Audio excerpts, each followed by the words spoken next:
Rav, Sim, posso fazer uma pergunta? deve. A primeira coisa, eu queria fazer uma confissão a vocês, que na minha conversa com o Rav antes, eu tinha falado para ele que ia fazer uma pergunta sobre a revolta, mas ele já respondeu, então a minha pergunta foi embora. Mas foi importante a gente mostrar um pouco, a gente ouve muito falar de Mordechai Anilevic, ouve muito falar agora de Pavel Frankel, mas eu acho que o livro que o Rabino citou, Sparks of Glory, mostra bastante que existiram outras revoltas, existiram outras formas de se rebelar de forma armada, e o que a gente também conhece nos estudos da Shoah sobre a revolta espiritual. Então, o simples fato de muitos judeus, e isso a gente tem relatos nos manuscritos de Regenblum, que foram recuperados, enterrados, 2/3 deles foram recuperados, mostram exatamente o que o Rav falou para a gente, de o simples fato de fazer um Kabbalat Shabbat, acender as velas sexta-feira, isso era reforçar a ideia de que todos queriam acabar com o judaísmo, então manter o judaísmo acendendo a vela, colocando um tefilim, isso era uma rebeldia, vamos chamar assim, perto do sistema. Mas aí a gente vê tudo isso, todo esse antissemitismo, em várias ondas. A gente podia ter falado dos pogroms, a gente está hoje selecionando o Shoah, como a gente podia estar prevendo a próxima perseguição que sofreremos, que isso na história falamos de Amalek. Mas o que a gente responde para aqueles que perguntam, que falam ou afirmam até às vezes que a Shoah foi um castigo de Deus para o povo judeu, porque em alguns a gente tinha se perdido, estava talvez assimilado? O que responder para essas pessoas que a Shoah poderia ter sido um castigo divino? Essa é uma visão cristã, evangélica. Vou explicar. A questão do castigo e recompensa, obviamente, é algo que cabe a Deus. Na Torá, você vai encontrar inúmeros exemplos de momentos em que um profeta diz para o povo: vocês fizeram tal pecado, Deus vai castigar vocês assim. Se vocês não tomarem jeito, se vocês não se arrependerem, vai acontecer tal coisa. E acontece. Aqueles que leram a Torá, ou a versão mal traduzida, chamada Bíblia Sagrada, herdaram a ideia de que existe castigo e recompensa, o que não deixa de ser verdade. Só que há um pequeno detalhe que esqueceram. Só um profeta, ou seja, só alguém que recebeu uma ordem de Deus e que ele é reconhecido como profeta. E veja bem, do ponto de vista da Torá, não era qualquer um que fosse pregar no meio da praça, em nome de Deus, que era classificado como um profeta. Ele tinha que passar pelo crivo do Sanhedrin, do Supremo Tribunal Judaico. Não era tão simples assim alguém provar que ele realmente era um emissário de Deus. O povo judeu sempre foi um povo muito teimoso, muito criterioso. Não aceita. E mesmo depois que já era um profeta de carteirinha, o povo também não ouvia muito bem. Então, nem sempre dava muita atenção. Mas, enfim, a questão é que só alguém que recebe uma mensagem de Deus pode dizer tal pecado levou a tal castigo. Se você não é um profeta, e se você também não é uma pessoa muito pretensiosa, você tem que entrar dentro do esquema que a Torá nos dá para as pessoas comuns. Que o esquema é muito simples.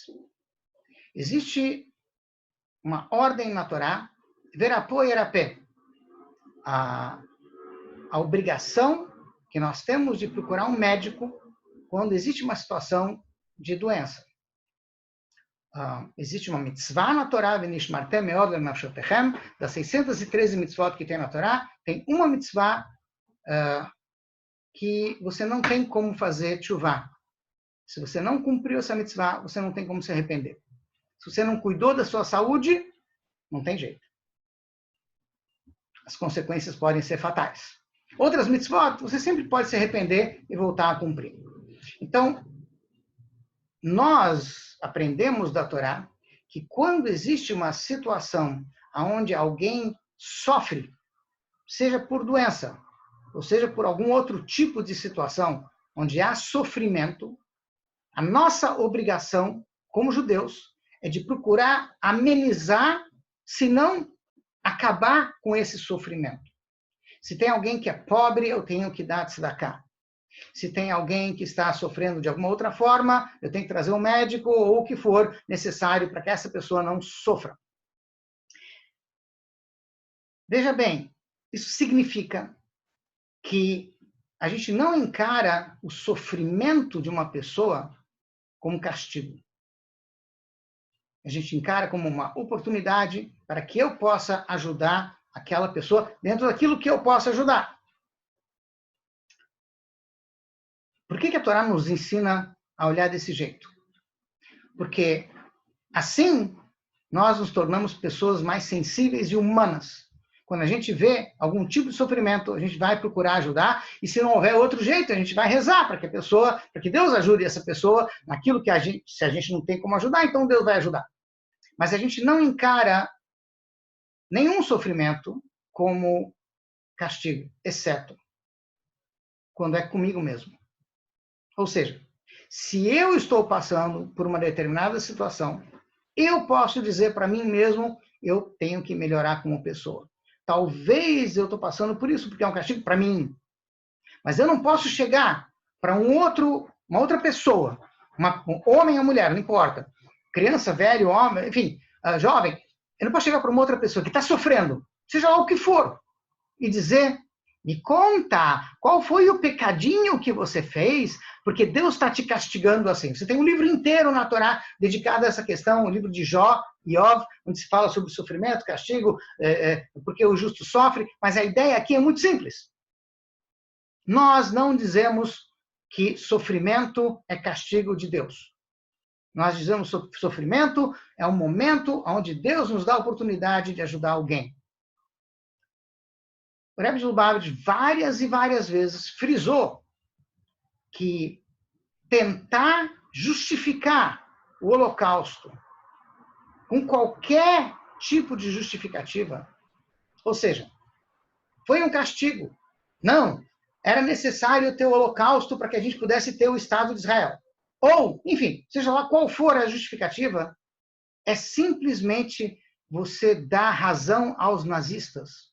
E não há nada que justifique o que eles fizeram. É uma injustiça. É totalmente incompreensível. E nesse momento a gente tem a obrigação de questionar a Deus. Deus, por que você está fazendo teu povo sofrer? Como a gente encontra isso em vários lugares da Torá. Isso não é blasfêmia, isso não é agir da forma errada, muito pelo contrário. Isso é o maior sinal de fé. Porque Deus nos pede para ter consideração com aqueles que estão sofrendo. Então, a gente tem que fazer de tudo para ajudá-los. Por isso, qualquer um que diga o Holocausto foi um castigo para algum pecado que o povo judeu fez, ele não está falando de forma judaica. Ele está usando um argumento que evangélicos e cristãos costumam usar nesse tipo de situação. Eu espero que eu esteja enganado, mas pelo menos é o que eu tenho ouvido em várias situações. Pastores, enfim, padres têm dito, eles foram castigados, teve o tsunami lá na Ásia porque eles faziam idolatria, não sei o quê. Enquanto isso, o Beit Chabad de Bangkok estava ajudando o pessoal lá que estava sofrendo com o tsunami.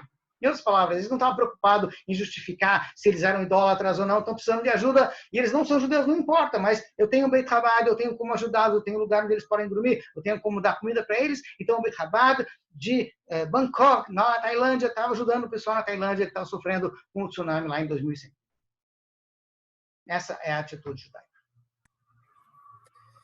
Rav, sim, muito obrigado. Eu acho que não esperava ouvir nada diferente. Eu acho que essa provocação era importante para as pessoas estarem mais preparadas para ouvir. Eu acho que quanto mais a gente está preparado para ouvir aquilo que podem nos questionar, melhor serão nossas respostas. E acho que acabou de dar uma brilhante resposta para esse tipo de a argumentação que atribuem a nós.